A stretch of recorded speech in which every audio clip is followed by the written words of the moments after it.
Voilà. Alors, Hanouka Sameach, et Hanouka Sameach. sans plus tarder, nous continuons notre étude dans Megillah. Nous sommes Daf Kaf He Amud Bet, on a tourné la page la dernière fois. Alors, je vous rappelle le contexte. On avait vu une Mishnah qui nous disait qu'il y avait des passages de Torah qu'on lisait et qu'on traduisait, et d'autres qu'on pouvait lire et pas traduire. Et il y avait même, d'après une version, certains qu'on ni on lit ni on traduit. Suite à ça, pour plus d'explications, la Gemara a cité une braïta qui reprend un certain nombre d'enseignements de cette Mishnah, mais qui en rajoute beaucoup d'autres. Et c'est là qu'on était arrivé. Donc, on est arrivé d'Afkaf et Amoudbet à la première ligne en haut de la page. Maaseh Lot ou Shtei Benotav. Donc, la première chose qu'on avait vue, c'était Maaseh Bereshit. On avait vu que l'œuvre de la création, le récit de la Genèse, Bereshit chapitre 1, eh bien, on le lit, on le traduit. Et maintenant, le deuxième enseignement, c'est l'histoire de Lot et de ses deux filles, comme quoi les deux filles de Lot ont enivré leur père pour ensuite tomber enceinte de ses œuvres. Et ça, le verset nous dit, la Gemara nous dit, la Braïta nous dit, Nikra ou Mittargem, on peut à la fois le lire et le traduire. Alors vous allez me dire, mais c'est évident, pourquoi pas? C'est la question de la Gemara. La Gemara dit Pshita, mais c'est évident. Quelle est la nécessité de le dire? Pourquoi est-ce qu'on aurait pu penser qu'il n'y a pas lieu de le traduire? Réponse, si vous pouvez fermer votre caméra, s'il vous plaît. Mao de Teima, Nechush lichvodo de Avraham, Kamash Malan. On aurait pu penser qu'on devrait tenir compte de l'honneur d'Abraham, sous-entendu que Lot, étant le neveu d'Abraham, ce passage qui fait naturellement honte à Lot, par ricochet, on aurait pu penser que c'est quelque part aussi faire honte à Abraham, Kamash Malan, c'est pourquoi la Braïta a eu besoin de nous dire on ne réfléchit pas comme ça et qu'on considère que c'est pas un affront qui est fait à Abraham Avinu que de citer ce qui est arrivé à son neveu. Maintenant se pose la question, pourquoi Pourquoi Vémet, on ne dirait pas que c'est un affront qui est fait un petit peu à Avraham Avinu, que son neveu a eu ce comportement incestueux finalement, même si c'était dans son sommeil, mais quand même c'est très gênant. Alors pour quelle raison?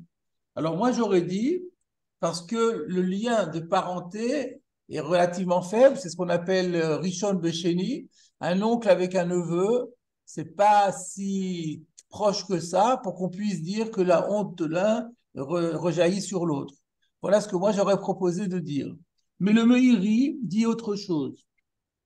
Je vous cite le Meiri.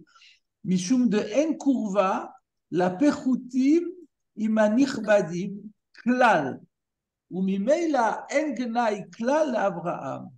Ça veut dire que entre deux personnes de la même famille, il y en a qui sont des gens qui sont nichbadim, qui sont très dignes, de très haut rang. Et il y en a qui, au contraire, sont de très basse catégorie. Eh bien, c'est cette distance qu'il y a entre les deux fait qu'on considère qu'il n'y a aucun lien de proche parenté. Le lien de proche parenté est complètement effacé par la différence de rang moral qu'il y a entre les deux. Et donc, c'est pourquoi le sort de l'un ne fait pas injure à l'autre. Donc, c'est un chidouche assez étonnant du Meiri. Donc, à la limite, même s'il avait été père et fils, l'un étant chachouv et l'autre ne l'étant pas, on aurait dit que ça ne rejaillit pas, ce qui arrive au non-chachouv ne rejaillit pas sur le chachouv. On C'est continue. c'est quand même ça toute la question, quand même. Quoi? Je veux dire, La c'est pas question, la question était, c'était la Avamina. La Avamina était, mais c'est quand même de la famille. Réponse, non. Le lien familial, y a pas de, il y a pas, c'est pas parce qu'ils sont en famille, mais ça n'a rien à voir. Ils travaillent pas ils ne jouent pas dans la même cour. Ils n'ont pas du tout le même champ d'activité, le même champ d'action, le même champ social. Donc, le lien familial ne joue pas du tout. Penser à l'un ne fait pas du tout penser à l'autre parce qu'il n'y a aucun rapport entre les deux. C'est ça le chidouche. On aurait pu dire non, effectivement, et c'est ça le chidouche. Alors, on continue, on arrive au troisième cas. Le troisième cas, il avait été noté dans la Mishnah, tout au moins d'après Rashi, parce que dans la Mishnah, on avait parlé de Maasé Tamar, et il y avait eu deux explications. Rashi avait dit que c'était Tamar et Yehuda, il y en avait qui avaient dit que c'était Tamar et Amnon. Alors, donc, là la Braïta, elle dit clairement, Maasé Tamar de Yehuda, l'histoire de Tamar et de Yehuda que nous avons lu dans la paracha de Shabbat dernier, Nikra ou Mitargem, on peut la lire, on doit même la lire et la traduire. À nouveau, la Gemara demande Pshita, mais là encore, c'est évident, pourquoi on aurait pu penser qu'il ne faut pas le traduire. Maou de Tema, les Chouch, les Chvodo de Yehuda. Parce que quand même, Yehuda, c'est pas n'importe qui, c'est une personnalité très importante pour nous. C'est le père de la dynastie davidique et l'ancêtre du Mashiach. Et on aurait pu penser que, par égard à l'honneur de Yehuda, on ne traduit pas, pour ceux qui ne comprennent pas l'hébreu, en araméen, l'histoire de Tamar et Yehuda, parce que malgré tout, Yehuda a un comportement qui n'est pas très exemplaire, disons, par le fait qu'il a eu une relation avec une femme qui lui était interdite. D'abord parce que c'était une biadznout, on voit que Yehuda était prêt à avoir des relations hors mariage avec une prostituée. Et puis d'autre part, cette femme était Zekouka le Yavav, donc théoriquement, elle n'avait pas à avoir de relation avec son beau-père. Et donc, on aurait pu croire que c'est pour cette raison, on le lit en hébreu, mais que pour ceux qui ne comprennent pas, on ne le traduit pas. Kamash malam. Et bien, malgré tout, la Braïta vient nous dire que c'est le contraire et il faut le traduire. Alors, pour quelle raison? Chivré ou de Odi. Parce que, en fait, Yehuda se rachète. Et quand on lit ce passage, ce qu'il faut retenir, c'est la conclusion. Et c'est au contraire, cette conclusion, elle est à l'éloge de Yehuda, parce que Yehuda a reconnu ses torts. Comme dit Rashi, Kamash Malan, Shvachohu, Shvachu le Yehuda, Akriya. C'est un honneur pour Yehuda que de lire ce passage. De Rashi, c'est même un chemin qu'on aurait pu croire qu'on ne le lit même pas. Non seulement on le traduit pas, mais on ne le lit même pas, parce qu'il parle de la kriya. Le fait de le lire, ce passage, cette lecture, est à l'éloge de Yehuda. Pourquoi? De Odi. Shehoda Michet'o. Le Beit Hadash corrige pour que ce soit grammaticalement plus juste. Shehoda Al-Chet'o. Il a reconnu son péché, puisqu'il a dit Tzadka Mimeni, et que le Tzadka Mimeni est interprété non seulement parce qu'elle est plus juste que moi, mais elle a raison, et c'est de moi qu'elle est enceinte. Donc il a complètement reconnu, il a fait Teshuvah, et donc c'est un grand éloge qui lui est fait d'avoir su reconnaître ses torts et d'en avoir tiré toutes les conclusions. Ici, il y a une question qui peut se poser, c'est que plus haut dans la Mishnah, on a dit que le passage de Reuven avec Bilha, Maasé Reuven, c'était le premier enseignement de la Mishnah, Nikra velo mitargem. On ne le traduit pas pour ne pas faire honte à Reuven. Or, dans le Midrash, il est dit que Reuven, il avait aussi reconnu son tort. Son tort, c'était d'avoir le Baltou et Aviv. Il avait troublé la couche de son père.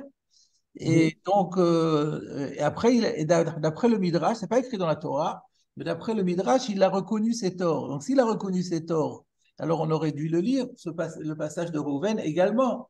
Cette question-là est soulevée par le Maharsha. Je vous propose de lire le Maharsha dans les Chidushé Agadot. Donc, je vous cite le Maharsha, vous pouvez le regarder si vous avez une Gemara sous les yeux, c'est pas très long en plus. Kamash Malan, Shvache ou de Odi. Afalgaf de Reuven, Nami Odi. Bien que Reuven aussi ait reconnu ses torts. Alors, en fait, je vous cite un Rashi dans Bava Kama dans Sadibet qui dit Midrash Agadahu Betanchuma.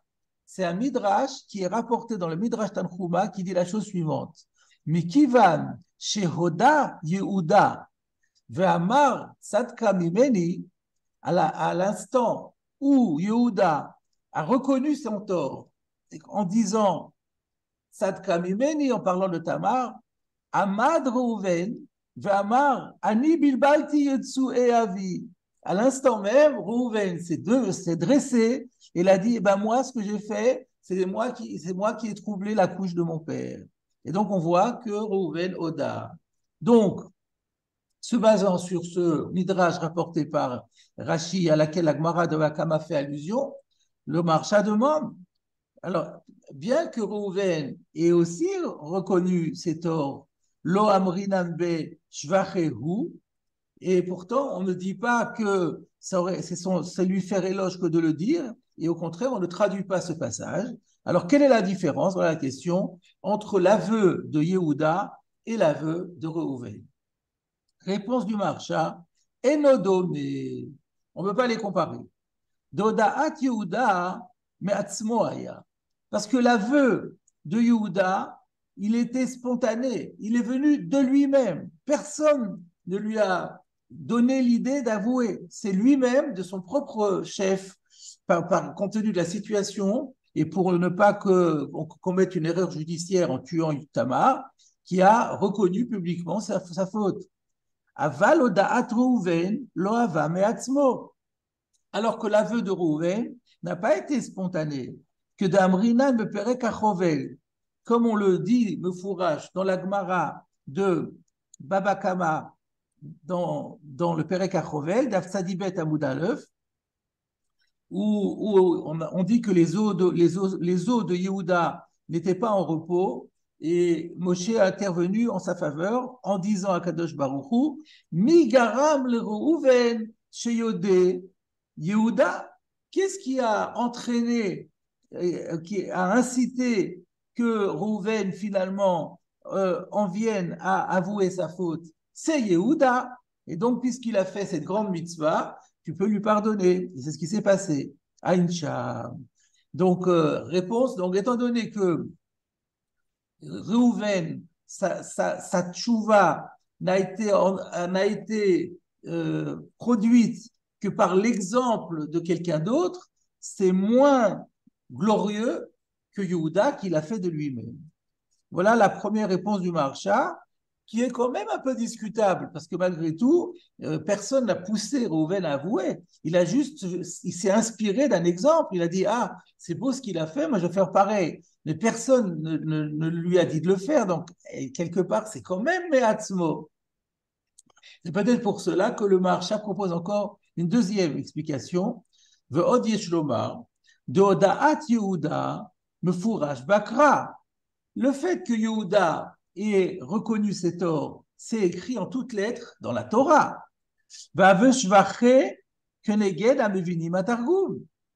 Donc, c'est une raison pour traduire, parce que automatiquement, ça devient un mérite, c'est une source de louange par rapport à tous les gens qui vont comprendre la traduction.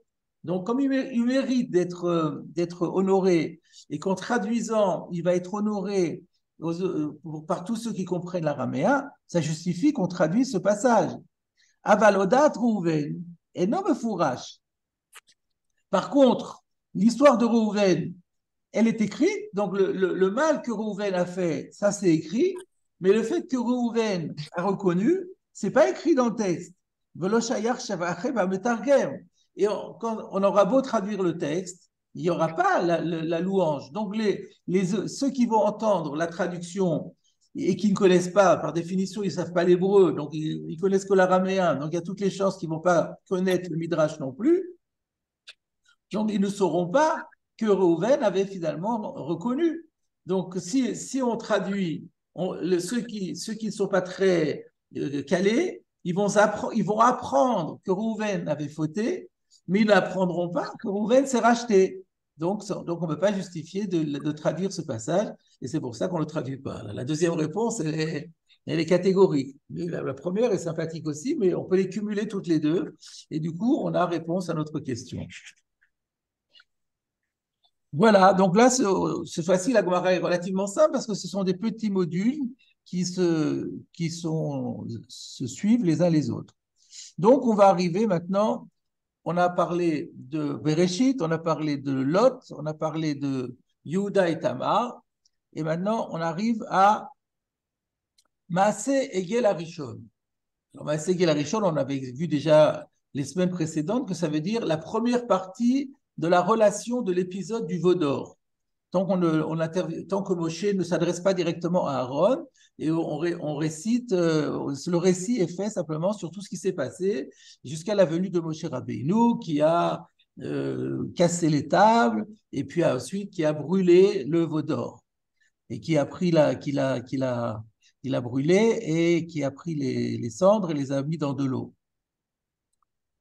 Alors là, on dit que ce passage doit être lu et traduit. À nouveau, la Gemara demande, donc dans cette Gemara, on cite la Braïta et chaque fois, on interrompt la Braïta pour l'expliciter. Et chaque fois, la question, c'est Pshita. Mais c'est évident, là encore, c'est un passage très important de la Torah. Et donc, pourquoi est-ce qu'on aurait pu croire qu'on ne le lit pas ou on ne le traduit pas? Réponse, Maou de Teima, l'echouch lichvodan chez Israël. Tu aurais pu dire qu'on doit tenir compte de l'honneur d'Israël. Donc, sous-entendu, ça veut dire et rappeler en public, devant tout le monde, que le clan Israël a commis une faute aussi capitale, c'est honteux pour le clan Israël. Et donc, on aurait pu penser qu'on n'a pas le droit de le lire, de le traduire. Kamash Malan. Eh bien, la Braïta vient me dire que ce n'est pas le cas. Et pour quelle raison? Kol Sheken de Nichaleu. Alors, d'Avia Léou Kapara, alors là, il faut corriger. Vous avez un guilion, ou ce n'est pas un guilion, mais en tout cas, dans mon édition, on précise que dans les manuscrits, il y a écrit qui écrit de TV Léou Kapara, et que c'est la version qu'on retrouve dans le Rif et dans le Roche. C'est plus clair. Qui écrit de TV Léou Kapara. Donc, la raison est pourquoi? Parce qu'à plus forte raison qu'en le traduisant, Nichaleu, ça va faire plaisir à Israël. C'est important, c'est agréable pour Israël que ce soit traduit. Donc, au contraire de ce qu'on aurait pu penser, on aurait pu penser que c'est faire honte à Israël et qu'Israël ne veut pas qu'on lise. La Braïta vient nous dire qu'à contrario, c'est une grande faveur que l'on fait à Israël de le traduire. Pourquoi? De Nichaleu, de Teve Leu Kapara. Parce que grâce à cela, ils vont obtenir l'expiation. Et s'ils obtiennent l'expiation, ça vaut vraiment la peine. Alors là, qu'est-ce que ça veut dire? Qu'est-ce que ça veut dire qu'on va obtenir l'expiation? Qui est-ce qui va obtenir l'expiation? Alors, Bepashtout, quand on dit faire honte à Israël, on parle d'Israël à l'époque où on le lit, c'est-à-dire Bismanazé. Où le lit, on traduit. Quand on va lire et on va traduire, on aurait pu croire que ça fait honte à Israël, à Israël présent, qui a honte de ce que ses ancêtres ont fait. Et on répond, mais non, mais finalement, Israël est content parce qu'il va avoir la capara. Ce qui voudrait dire que Israël aujourd'hui a besoin de capara, alors qu'ils n'ont pas fauté. Ce n'est pas eux qui ont fauté, c'est leurs ancêtres. Alors l'explication qu'on peut proposer, c'est qu'il y a écrit dans la Gemara de Sanhedrin, Dafkouf Bet Amud Aleph, She'en lecha puranut sheba laolam, She'en ba mipuraniot shel egel. Qu'il n'existe pas une punition qui s'abat sur le monde qui ne soit pas un petit peu également motivée ou qui n'est pas une part qui consiste également en une punition faite pour le Hegel. C'est-à-dire que toute punition vient punir en même temps la faute du Hegel. Cette explication, cette Gemara de Sanhedrin d'Afkouf Bet, elle est rapportée dans la Torah, dans le commentaire de Rachid sur la Torah, sur le verset. ou veyom Biom pokdi, Pokdi. ou Biom fakad Pokdi. alehem khatatam. Je vais vous citer le Rashi. Donc, lorsque, lorsque Moshe Rabbeinu avait demandé à Dieu le pardon pour Israël, alors Dieu dit, j'ai écouté ta prière, je ne vais pas les détruire tous maintenant, mais le jour où je m'occuperai d'eux. Et Rashi explique, Ata shamati elecha milchalotam yachad. Maintenant, pour l'instant, j'accède à ta demande et donc je m'abstiens de les détruire tous ensemble. Tamid, tamid, mais toujours, toujours, que Shefkod alehem avonotehem, chaque fois que j'aurai à les punir pour un péché qu'ils auront commis, ou fakadeti alehem me'at min avonazé, je punirai également pour une petite part de cette faute. Im she'ar avonot, combiné avec les autres fautes.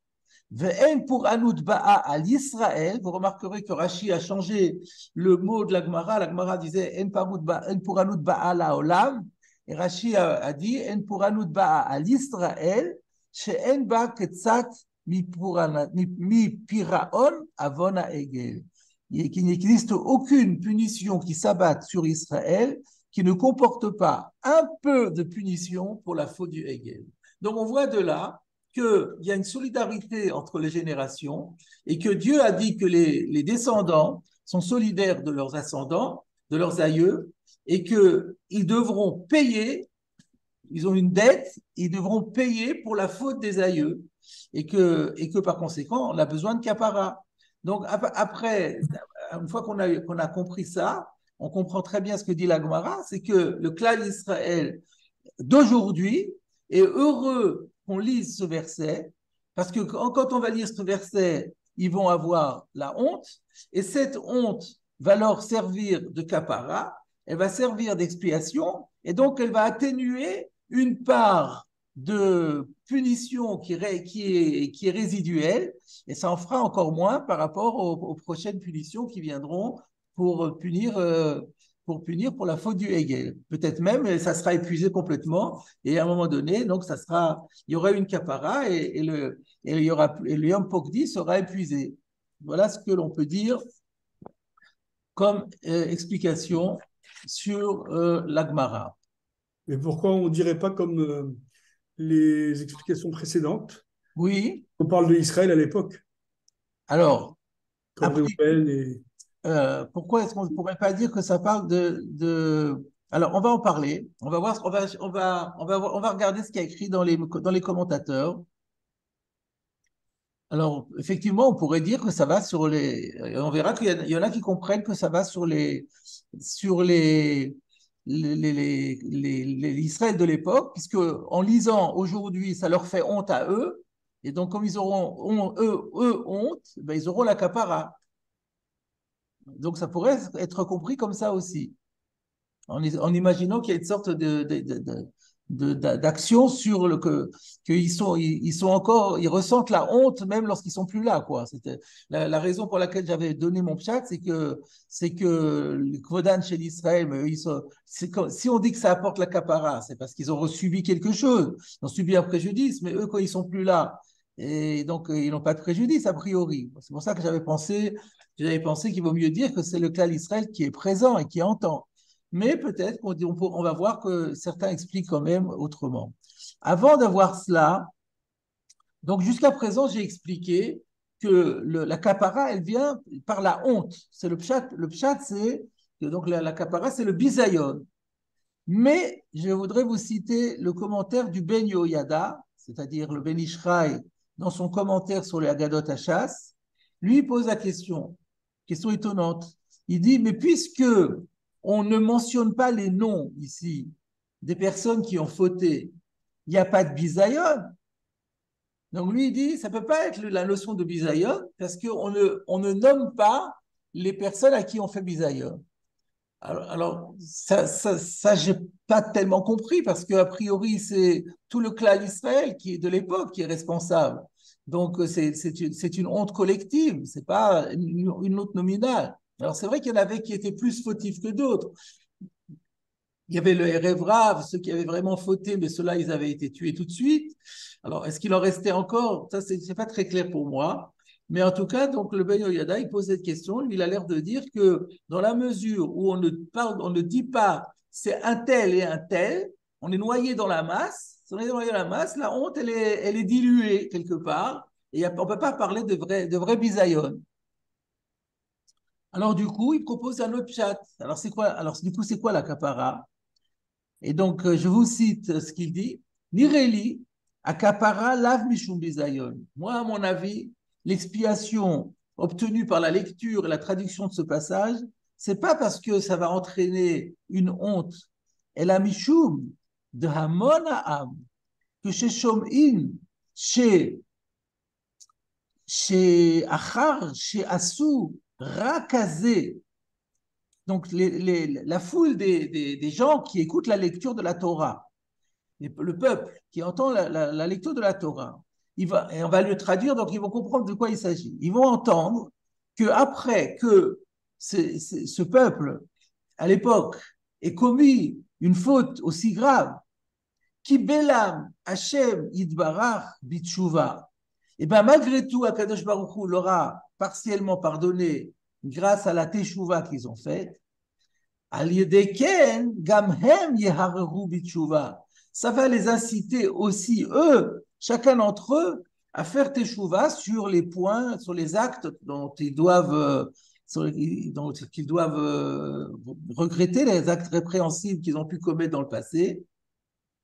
ולכן בזו הסיבה שגרמו ערעור תשובה להמון העם השומעים ולאו כפרה. Et donc, du coup, c'est grâce par le fait que euh, la génération du veau d'or aura finalement indirectement entraîné la teshuva de la génération actuelle, eh ben, ça va leur être compté comme un crédit et ça va permettre de leur donner l'absolution pour la faute du veau d'or. Donc, encore une fois, il y a une réaction ici, une spirale un petit peu. On lit ce qui s'est passé. Les auditeurs, ils disent « Ah, mais c'est extraordinaire, on voit la force de la teshuva. » Du coup, ils vont faire teshuva. Et du coup, il va s'avérer que les gens qui, du veau d'or, ont servi d'exemple et de stimulant pour la teshuva, ça va leur être donné comme un mérite, comme un zchut, et ce zchut va permettre de leur donner la kapara pour la faute du veau d'or. Donc c'est bien recherché. Du coup, donc c'est bien. Il n'y a plus de bisayon, et la kapara dont on parle, c'est la kapara effectivement du clan d'Israël de l'époque. C'est ce qui ressort du Ben Yehoyada. Alors maintenant, je vais vous citer le Meiri. Le Meiri dit comme ça. Donc, il ramène la Gemara, comme quoi on lit le passage et on traduit le passage du veau d'or, et il dit, et on n'a pas à tenir compte de l'honneur d'Israël, Adraba, au contraire, Raoui, Shenevayesh, Atzmeinu Bekach, Benachzor le Mutav. Au contraire, il est bon que nous-mêmes nous sentions honteux et que de ce fait, nous nous améliorons. Alors, comment il a compris, lui? Donc, lui, il a compris que premièrement, il a compris que c'est un problème de boucha, un problème de bisayon, pas comme le Ben Yehoyada. Mais il a l'air de dire que on aurait pu croire qu'il y a un problème de bisayon de la génération actuelle, comme moi j'avais expliqué initialement, et on aurait pu croire que c'est un problème de honte pour nous, pour le cas d'Israël présent. Et le chidouche, c'est non, c'est pas un problème parce que c'est très bien qu'on nous fasse honte parce que cette honte, elle va nous pousser à nous améliorer et en définitive, c'est à notre avantage. Voilà donc Bapashtout, le pshat du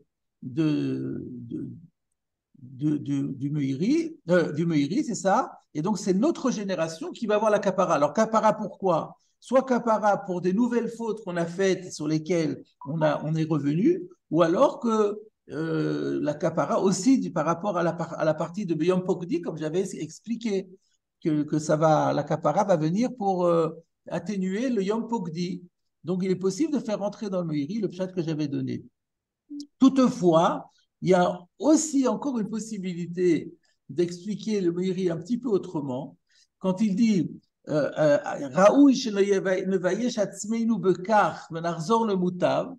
bien de nous faire honte, parce qu'en nous faisant honte, on va nous améliorer.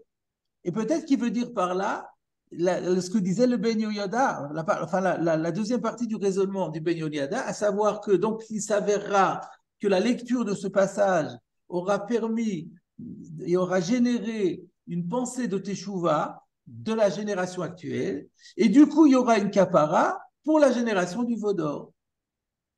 Mais simplement, donc, sur le plan de la logique, ça peut se comprendre. Ça veut dire que le mécanisme serait le suivant. On lit la génération actuelle a honte, la génération actuelle a honte, elle fait échouva, et ensuite ça rejaillit sur la génération du Vaudor. Mais simplement, ce que je dis, que de faire rentrer ça dans le Meiri, c'est un peu compliqué parce qu'il ne dit pas un mot de la génération du Vaudor. Il dit Raoul Shenevaï Shatzmenu Bekar, Venachzor le Moutav.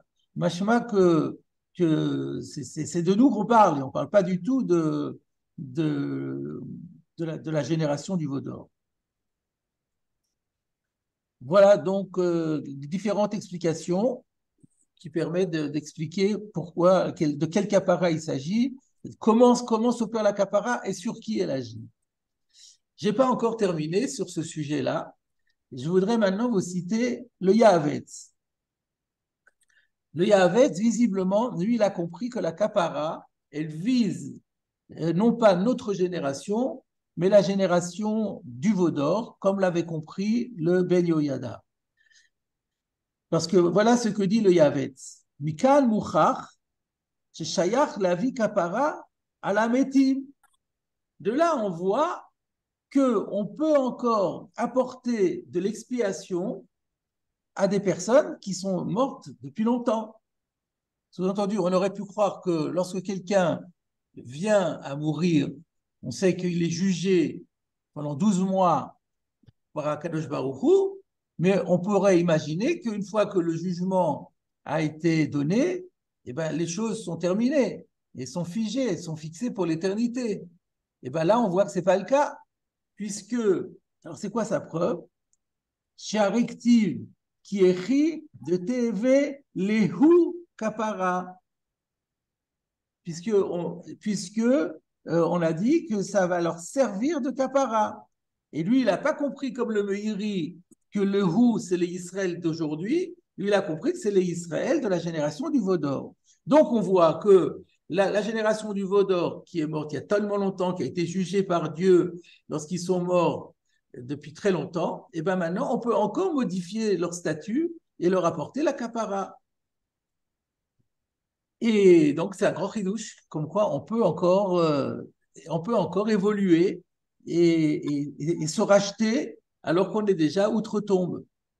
Et il apporte une autre raya, dans le même sens, à partir du Sifri, sur la Egla Arufa, dans la fin de la paracha de Shoftim. Vous savez que la Egla Arufa, c'était lorsqu'on a trouvé quelqu'un qui a été tué à travers champs, entre deux villes, et donc on ne sait pas qui l'a tué. Alors la ville la plus proche doit procéder au cérémonial de la génisse à qui on rompt la nuque. Et donc il y a effectivement une phrase qui doit être prononcée par les Kohanim, qui est la suivante. Kaper le Amcha Israël Asher Padita. Comme ça dit le verset. Apporte le pardon à ton peuple Israël que tu as racheté. Ça veut dire quoi que tu as racheté? Que tu as racheté, c'est à l'époque de la sortie d'Égypte. Et donc le Sifri dit, mais Lamed, chez Kaparazo, chez l'Egla Arufa, Mechaperet al Yotze Mitzraim.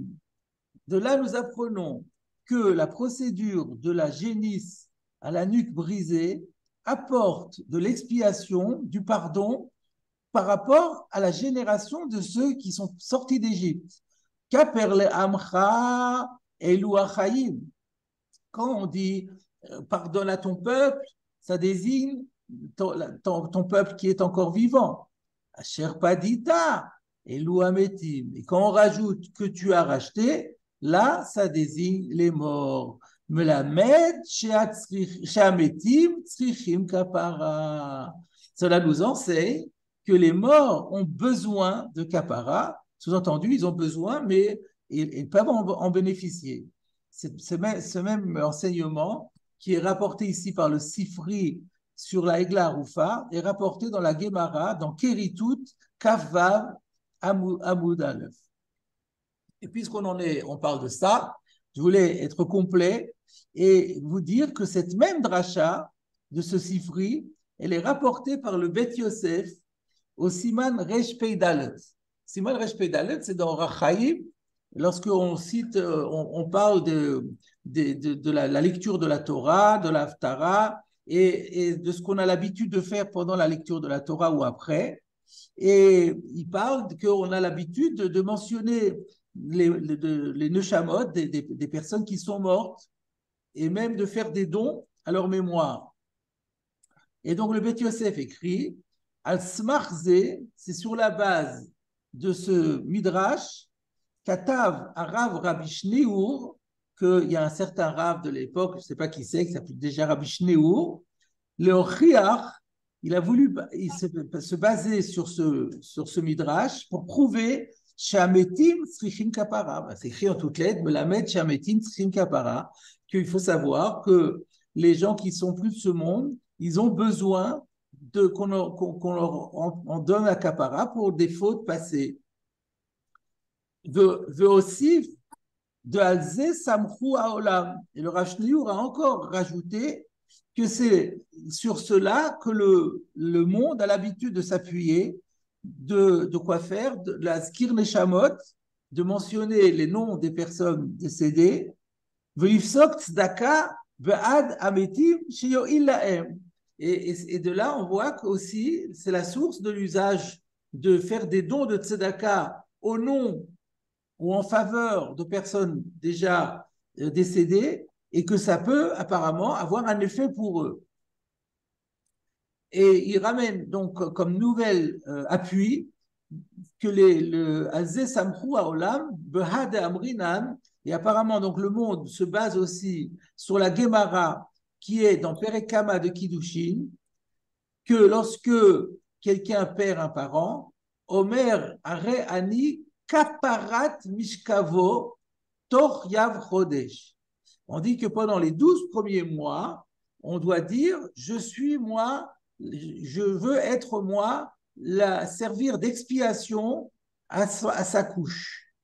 Donc, Shmamina de Mitkapri Mameti B'chaye Gufam V'uadin B'mamona. On voit de là que la kapara peut être offerte aux morts grâce au corps des vivants. Et si c'est faisable grâce au corps des vivants, il en est de même avec l'argent des vivants. Alors lui, là, c'est juste une preuve pour les 12 mois. Là, il y a une preuve encore supplémentaire parce qu'on aurait pu croire, comme je l'avais dit avant, qu'au bout de 12 mois, tout a été figé. Mais d'un autre côté, ce qu'il dit ici, c'est que même dans les 12 mois, on juge la personne, mais on ne pourrait pas penser que les vivants peuvent influer sur le jugement de la personne défunte. Et là, on voit que, puisqu'on dit Areni Kaparat Mishkavo, que le comportement du vivant peut avoir une implication dans le jugement du défunt.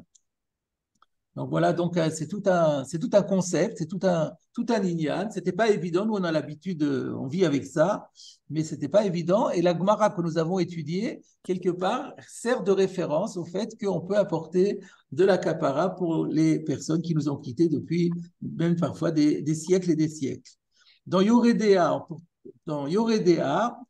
dans le Siman Resh Mem Zayin, cette fois-ci, le Bet Yosef, toujours lui, rapporte un minag de donner de la tzedaka pour les morts le jour de Yom Kippour. C'est le minag ashkenaz du Yizkor. Et donc, il ramène ça au nom du Rokéach. Donc, le Rokéach, c'était un Allemand du Moyen-Âge qui dit que Yesh lahem asmarta, il y a un smar, il y a une allusion dans la Torah à ce minag de donner de l'argent pour les morts à la fin de la Parshat Tzavé. Le dernier verset de la Parshat Tzavé, il y a écrit Nidam Akipurim Achat Bashana Yechaper. Avec du sang de l'expiation, des sacrifices d'expiation, une fois par an, il faudra apporter la kapara. Alors, enlevons le mot midam, ça donne Akipurim, Achat Bashana Yochaper. Le jour de Kippour, une fois par an, on apportera la kapara. Et ça, c'est la fin de Totsavé. Et juste après, il y a quoi? Kitissa. Et qu'est-ce qu'il y a écrit dans Kitissa? Venatenu ish kofer nafsho. Chacun doit donner de l'argent pour racheter son âme. Et donc, la notion de rachat de l'âme à Yom Kippour, on l'a déduit de la smichout entre Totsavé, fin de Totsavé, début de Kitissa. Et kofer nafsho, il comprend, lui, que ça va pour les morts. Alors que dans Kitissa, dans le Pshat Pachout, c'est les vivants qui donnaient de l'argent pour leur propre nefesh, mais l'histoire de le faire à Yom Kippour, ça c'est pour les métimes, et donc on voit que là encore, on voit qu'il y a une notion de donner de l'argent, et grâce à l'argent qu'on donne en mémoire de tel ou tel maître, ça va apporter la kapara à ce maître. Alors maintenant, se pose la question, mais au fond, comment ça fonctionne? Comment ça fonctionne? Parce que moi, je dis, je donne de l'argent à la mémoire de tel et tel, ça va lui apporter la kapara, que ça me donne à moi un zechut, d'accord, mais comment je peux faire passer ce zechut, transférer mon zechut à la personne défunte? Cette question est soulevée par le Beth Yosef. À la fin du Siman, Tav, Resh, Kaf, Aleph, donc dans Rachaim, le Beth Yosef demande Uma mo'il lamet she'achai noten tzedaka. Avuro pose la question comment ça peut marcher, comment ça peut bénéficier à quelqu'un qui est déjà mort qu'une personne vivante donne de la charité en son nom pour lui? Et la réponse du Beth Yosef est la suivante. Et là, Hashem bochen libot achayim ve'ametim. Parce que Dieu sonde les cœurs, aussi bien les cœurs des vivants que les cœurs de ceux qui sont déjà morts. Ve'im oto amet bachayim ayanoten tzedaka. Et si cette personne qui est morte, quand elle était vivante, elle donnait la tzedaka, o imani ayanoten imayalo mitzatuv libo. Plus encore, si la personne quand elle était vivante, elle n'avait pas les moyens, elle ne pouvait pas donner de tzedaka, mais si Dieu qui sonde les cœurs sait que si cette personne de son vivant, elle avait eu de l'argent, comme elle a bon cœur, elle aurait certainement donné de la tzedaka, az to'illo ketzat, ki achai yachol levakesh lehakel din amet. Dans ce cas-là, ça peut lui servir un petit peu, il modère quand même en disant un petit peu. Pourquoi? Parce que le vivant a la possibilité de demander à Dieu d'alléger le statut de celui qui est mort. Donc, c'est quoi l'idée? L'idée, c'était que le Beth Yosef dit, mais c'est pas juste que sous prétexte que moi je donne la tzedaka, lui il va en bénéficier. Alors, réponse, au niveau justice, si Akadosh Baruch Hu dit, mais cette personne-là, si elle en avait les moyens, elle donnerait la tzedaka, donc ça devient déjà juste. Maintenant, comment ça fonctionne que le vivant peut servir pour le mort? Eh bien, le vivant, à partir du moment où il s'acquiert un mérite, par ce mérite, il a le droit de faire une prière et il peut obtenir d'Akadosh Baruch Hu que par son mérite, Dieu allège le statut de celui qui est mort.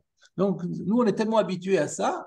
En fait, c'est pas aussi simple que ça, mais ça a été bien théorisé. Alors, j'ajouterais une chose, que si c'est un fils pour son père ou pour son grand-père, c'est différent. Parce que là, on dit que c'est grâce au père, s'il n'y avait pas eu le père, il n'y aurait pas eu le fils, s'il n'y avait pas eu le grand-père, il n'y aurait pas eu le petit-fils. Donc, finalement, toutes les mitzvot qu'un yatom peut faire, elles sont automatiquement aussi inscrites au crédit de son géniteur, et qui a été d'une part son géniteur et souvent aussi qu'il a éduqué. Donc ça devient une source de mérite direct.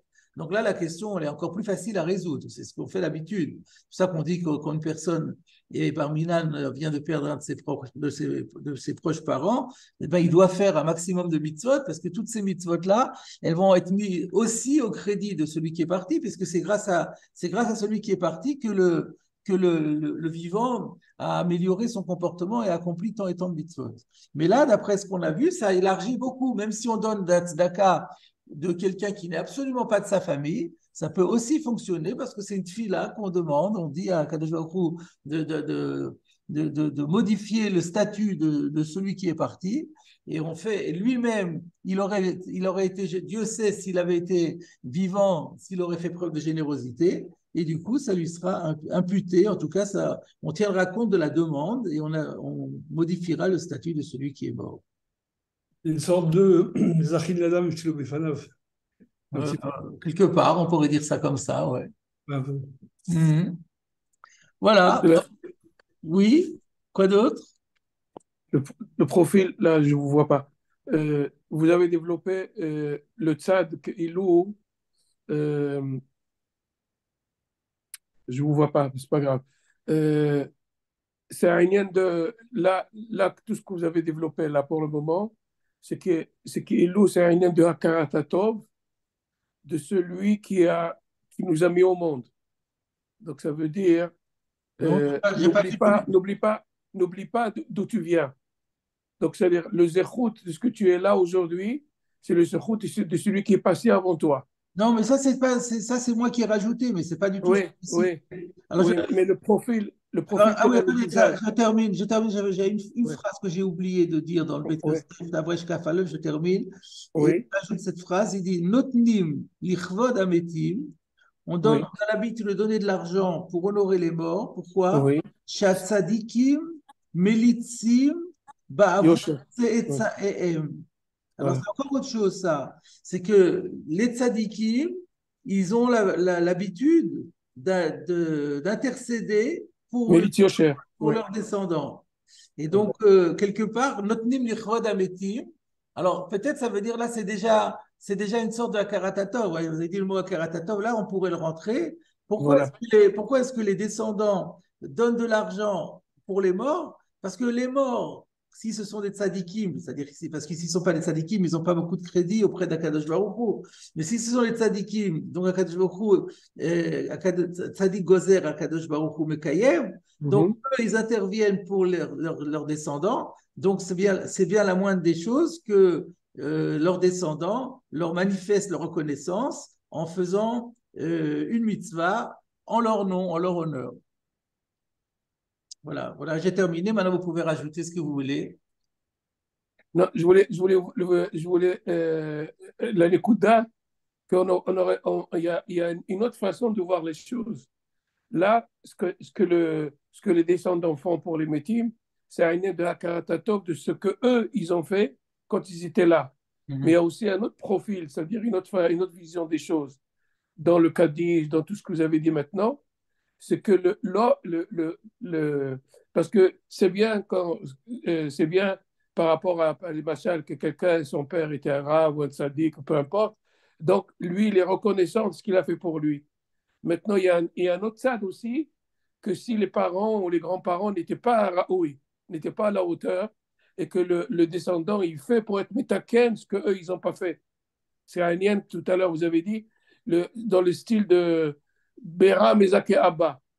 Parce qu'on a l'habitude de dire dans les Keilot, si par exemple les parents n'étaient pas religieux, n'étaient pas pratiquants, n'ont rien fait du tout, quelle est l'utilité que moi je fasse Kaddish, que je fasse des mitzvot, de la tzedaka, etc., alors que lui, il n'est même pas concerné. Donc le pshat, la tchouva, c'est qu'il y a dans les deux sens. La lignée de Hakaratato par rapport à ce que lui, moi je suis en admiration de ce que lui il a été, donc je lui suis reconnaissant. Mais il y a aussi l'autre côté, que ce que lui n'a rien fait du tout dans ce qu'il était là, et moi quelque part je rectifie la touche. Ça veut dire que je suis métaken. C'est ce qu'on appelle la lignée du Tikkun Shamot. Ça existe dans le Sod, etc., ce qu'on a l'habitude de dire. Donc, il y a les deux côtés Et de toute la la... question était comment ça fonctionne, comment est-ce que, parce que sous prétexte que le petit-fils qu'on se comporte bien, alors comment le grand-père Ça qui se veut dire, comporte moi, je mal, il suis va dans le voir. Kirtova, Qu'est-ce que j'ai au traité? fait que Moi, je ne veux lui, pas revenir. là, même Ok. s'il n'a rien fait lui, moi, je suis reconnaissant parce que c'est mon Non, c'est père. pas la reconnaissance, ça n'a rien à voir avec la reconnaissance. Oui, c'est pas C'est question de de savoir reconnaissance, ça pourquoi veut est-ce que dire, je ça. suis métaken. Je Mais suis pourquoi ça métaken. fait? La question était, mais comment ça peut bénéficier à celui qui est mort? C'était ça toute la question. Donc, dans cette Donc, je souga, suis métaken. Dans je ce reviens. cadre-là, je suis métaken. Non, c'est pas un tikkun, c'est pas un tikkun pour lui. Pourquoi c'est un tikkun pour lui? C'est un tikkun pour moi, c'est pas un tikkun pour lui. C'était ça la question. Parce que lui C'est n'était pour pas ça à la que hauteur. Il n'a rien fait, lui, de alors, spécial. alors, on a expliqué maintenant, avec le Beth Yosef que j'ai cité, on a réponse à cette question. Je continue la suite de la Gemara. Voilà. Oui, oui. Euh, alors maintenant, on est arrivé à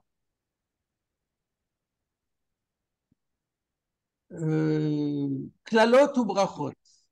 Mhm. Klalot ou Brachot, Nikrin ou Metargumim.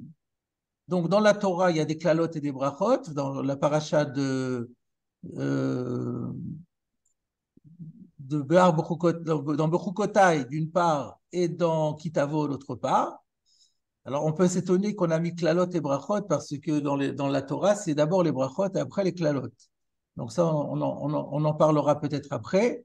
En tout cas, les Klalot et les Brachot, Nikrin, on les lit, bien sûr, ou Metargomim, et on doit les traduire aussi. À nouveau, la Gemara demande Pshita, mais c'est évident. Maou de Teima.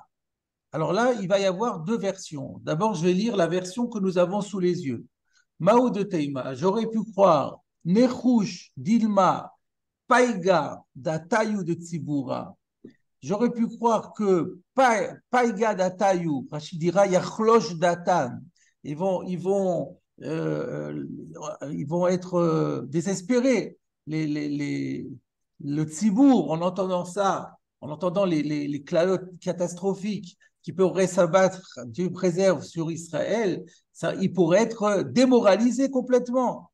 Kamash Malan, eh ben, Kamash Malan, on vient nous dire que malgré tout, on doit le faire et puis on expliquera au Tzibour qu'il ne faut pas être démoralisé, mais au contraire, qu'il faut agir pour éviter que ça se produise.